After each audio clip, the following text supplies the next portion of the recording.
The card Lady Zay currently reads, deal 3 damage to rival, plus 3 more damage per cannonball in your hand, which you then discard. A pretty cool card that you build your whole deck around, right? But you don't build your whole deck around it. Really, it's just these 9 cards at most, and then you fill up your deck with whatever other damage dealing cards you have that your class happens to be able to use. Perhaps the strongest version, and certainly the most popular Lady Zay deck last season, was the Ariane list that Musher was responsible for, our current rank 1 champion. You start with the 9 card Lady Zay shell, and because of the stats on the pirates and on other efficient cards like Haunted Soul and Troll Chucker, you want to be at 3 base attack. So in goes both the KGP agents, and if you have it, Kaizaj Tournament as well.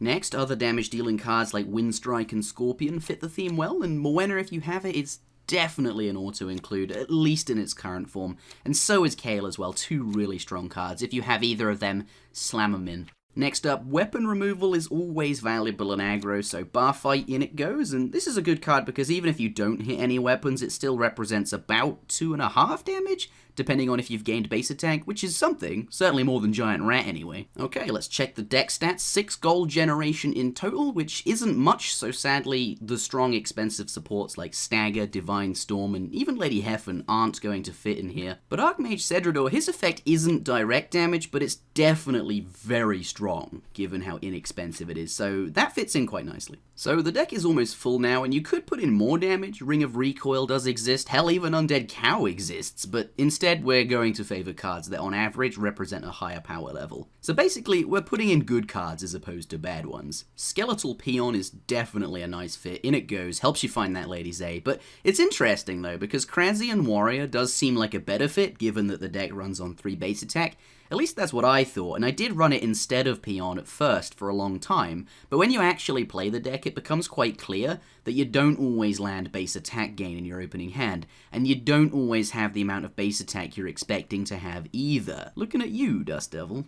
So having a few 2 health creatures in the deck is quite nice. You don't really want to be taking 7 off this guy, especially against other aggro decks. He is quite big, and coincidentally, this is exactly the same reason White Wolf doesn't make the cut either, but you can run those cards. Depends really on what other decks are out there. Finally, for the last 2 cards, Musher likes to run 1 copy of Ogre Chieftain as a tech card, which can be particularly effective against those base attack stacking decks or a Weapon Linzer. And to kill it, in addition to the Kale that's already in there, he runs 1 Enfeeble as well. That's 30 cards. Personally though, in my final push for top 10 this season, I ran 2 Dagannoth Fledglings instead.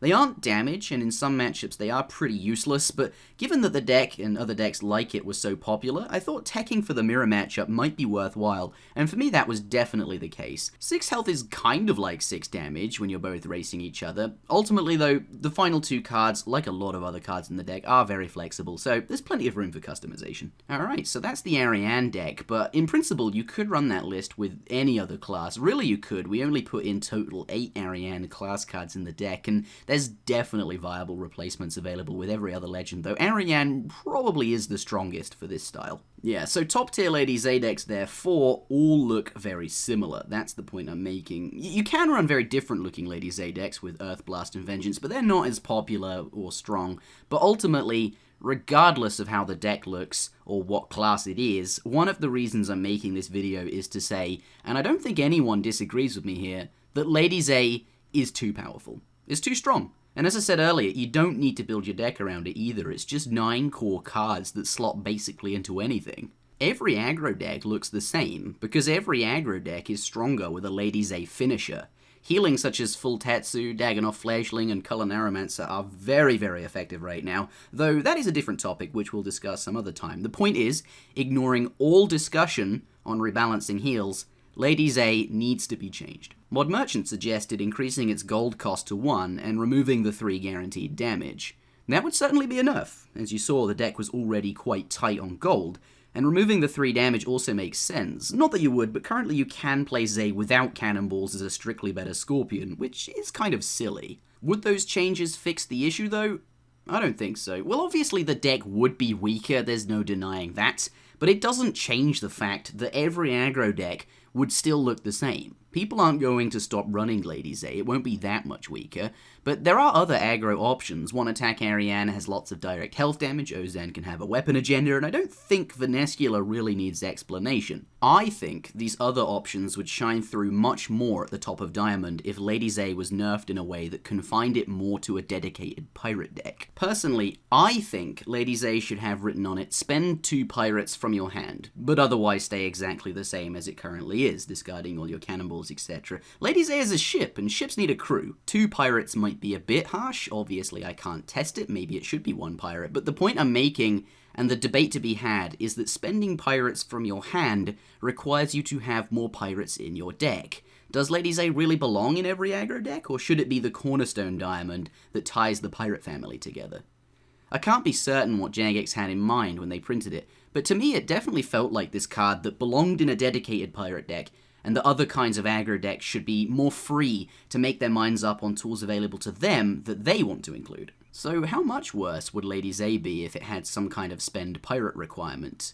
Well, the implications of spending them means you should need more of them in your deck, and having to run more pirates does make the deck a bit worse because to make room for them you'd have to take out some of the damage cards. How many damage cards? Well, that's the interesting thing. Maybe you trade consistency for potency, depends really what you think you can get away with. Regardless, Lady Zay would end up being a bit harder to cast in the early chapters, which gives other decks, including other aggro decks, more time to prepare. It also makes it harder for Unforgiven to complain about not drawing Zay or getting out-Zayed, since generally it would just be unlikely to have all the components available early on anyway. Currently, it seems a bit silly that with a God Draw, you can just nuke your opponent on Chapter 1 for the win. Looking at you, Haunted Soul. I personally really like the idea of that deck having to run more pirates. It would become a really nice deck building exercise to choose which pirates you actually wanted. Those cards generally are kind of techy and get worse or better depending on the meta, so I think that'd be a really interesting part of the deck building surrounding all of this. So hopefully Jagex hears this, and I'm not saying this is the only solution, absolutely not, but